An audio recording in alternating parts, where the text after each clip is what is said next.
C'est Pierre-Alexandre, bienvenue sur ma chaîne. Aujourd'hui, nous allons étudier le tarot, commencer cette étude magnifique du tarot avec la première arcane du tarot.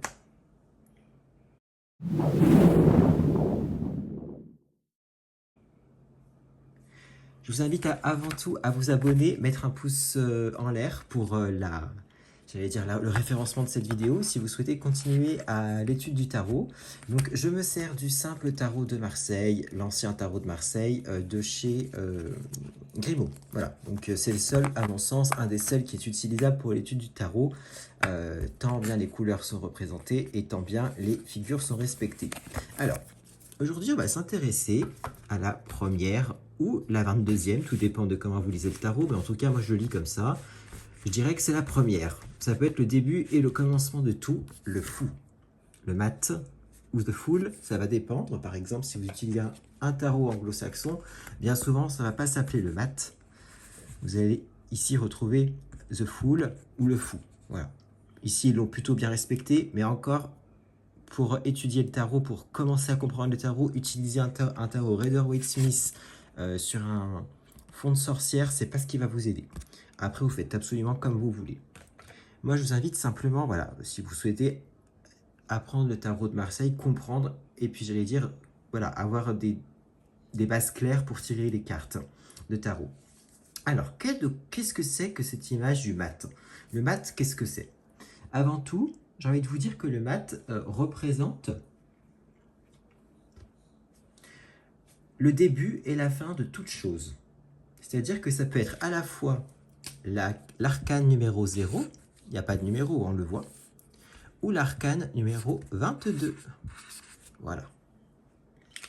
C'est au choix, ça va dépendre des tarologues. Moi, je peux l'utiliser tant bien en 0 qu'en 22, elle va me parler strictement de la même chose. C'est un recommencement, un nouvel apprentissage dans une nouvelle question, dans un nouveau domaine, un nouveau projet, peu importe.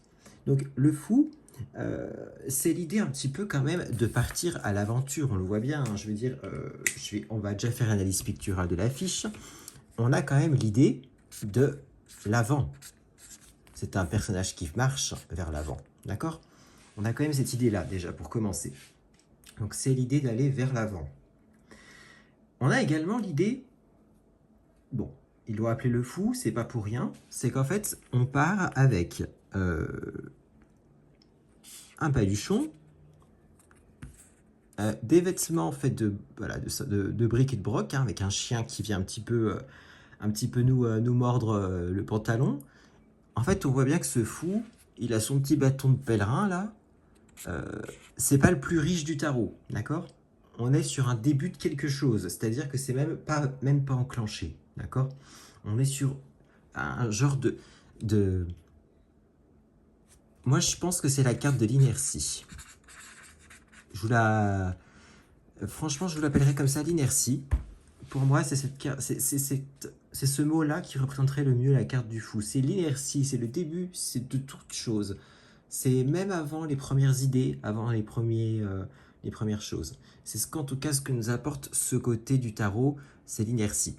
Alors, attention, encore une fois, les mots-clés, on fait très attention. On peut en garder un en tête, ça va être l'inertie, le début de quelque chose, une inertie un petit peu folle, vous voyez, quelque chose de nouveau. Voilà tout ça qui vient assez rapidement en tête, vous voyez. Je recadre un petit peu pour que vous puissiez voir. Une inertie un petit peu folle, quelque chose de nouveau, quelque chose qui revient, auquel on avait... il y a un côté aussi imprévisible.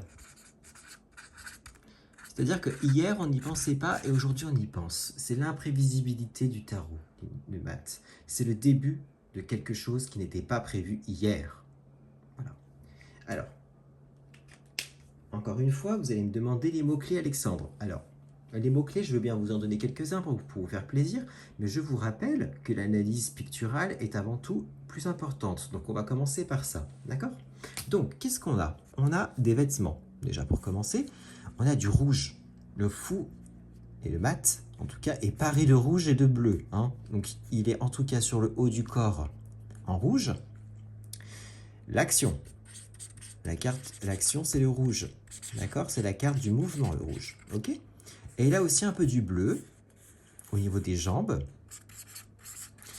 Et ses jambes réfléchissent, c'est la réflexion, le bleu. Ok? Donc bon, il réfléchit avec ses jambes et il bouge avec ses bras. Donc bon, on peut pas dire que le fou soit un personnage entièrement réfléchi, entièrement, j'allais dire, entier dans sa réflexion et qu'il ait quelque chose de concret à vous livrer.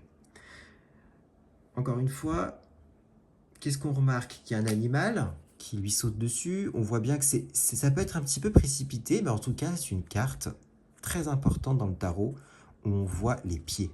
Et quand on voit les pieds sur une carte de tarot, c'est une carte d'action. Avant tout. Voilà, c'est ce que vous devez retenir, c'est l'action. Le fou, c'est le début de toute chose en action. Ou qui va débuter. D'accord? On voit que le fou est quand même paré d'une coiffe. Donc le fou n'est pas si fou. Le fou est quand même malgré tout conscient. S'il était chauve, dégarni, mendiant, je vous dirai pas. Mais là, il est tout à fait au fait, sur le tarot de Marseille, de ce qu'il fait. D'accord? C'est un vagabond, certes, mais ce n'est pas un vagabond pauvre. Pauvre d'idées, pauvre de projets, pauvre de choses. Le fou nous rappelle simplement que chaque action dans notre vie, au final, chaque idée qu'on peut émettre, chaque nouveau projet qu'on peut avoir envie de solliciter, chaque nouvelle chose, en final, a toujours un début, parfois un petit peu, j'allais dire, malgré la bonté de cette action, malgré la loyauté de cette action, a toujours un côté, pour le début, un petit peu bancal. Hein. C'est le début de tout et n'importe quoi. C'est pas, le fou ne va jamais vous indiquer si une chose va bien se passer ou pas. D'accord? Ok. Maintenant, on va passer aux mots-clés.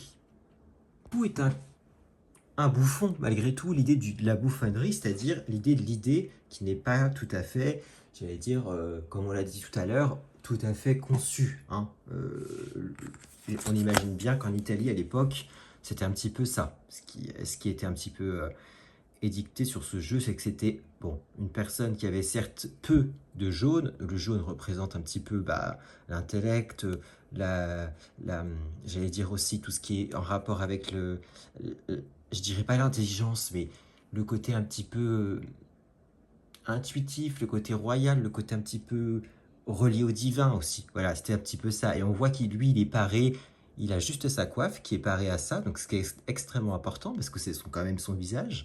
Mais après, on a une manche et son bâton de pèlerin, ce qui est extrêmement important quand on regarde le fou. Ça veut dire que cette carte, le mat, est une carte extrêmement importante dans le tarot. Maintenant, on va passer à quelques mots-clés, parce que je sais que vous aimez ça. Mais vous connaissez mon aversion pour les mots-clés, parce que pour moi, toute carte se lie avec d'autres. Donc, je vais quand même vous en donner, parce que vous aimez ça. Alors, le fou, le mat, dans le tarot de Marseille, on peut dire que c'est un petit peu l'idée, comme je l'ai dit tout à l'heure, de partir à l'aventure, vous l'avez compris. C'est se lancer, on va dire, dans du nouveau. C'est extrêmement flou. Hein. Dans du nouveau, d'accord? Donc vous avez du nouveau, mais ça peut être à tous les domaines. Hein. Je veux dire, dans tous les domaines, ça peut être psychologiquement, ça peut être aussi au travail. Voilà, ça peut être dans tout domaine. Donc c'est pour ça que les mots-clés ne veulent rien dire. C'est juste une indication pour repérer cette carte parmi les 22 majeurs. D'accord? Donc vous avez celle-ci, vous avez se jeter à l'eau, si vous préférez. Et encore. Donc se jeter à l'eau, on ne sait pas ce que le fou va faire. Hein. On ne sait pas s'il va se jeter à l'eau ou pas. Mais en tout cas, il est prêt à le faire. On voit qu'il avance. Hein. Donc on ne sait pas vers quoi il va. Vous allez avoir également partir sans réfléchir. Donc tout ce qui va être côté impulsif. Peu de réflexion.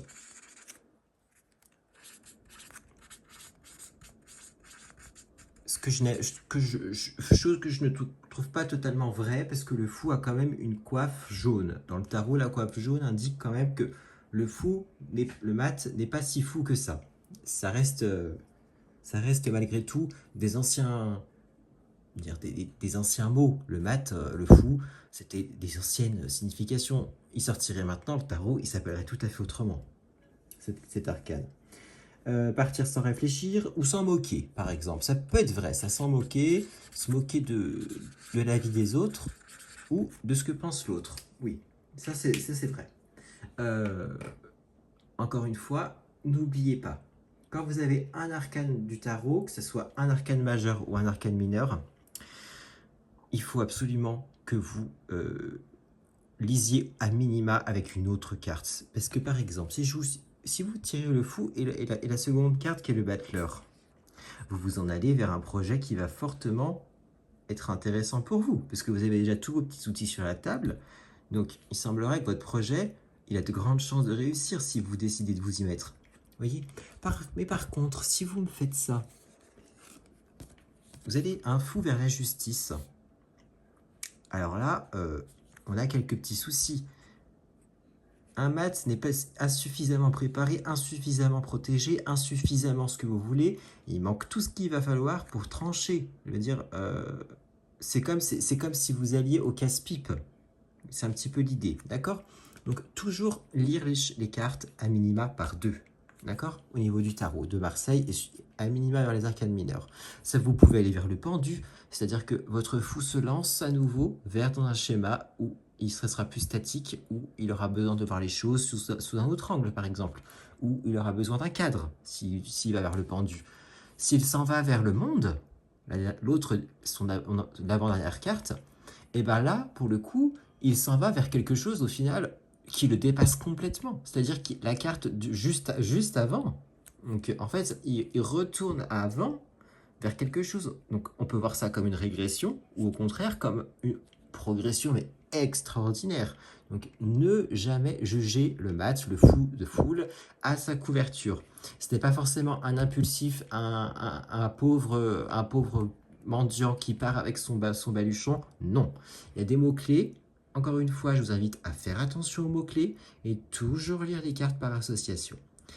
Pour plus d'informations concernant l'information tarot, n'hésitez pas à m'écrire sur mon adresse mail. Vous trouvez ça dans ma description et sur tous mes réseaux sociaux. C'était Pierre-Alexandre. Je vous invite à vous abonner, mettre un pouce en l'air, très important pour le référencement. Et je vous dis à très bientôt.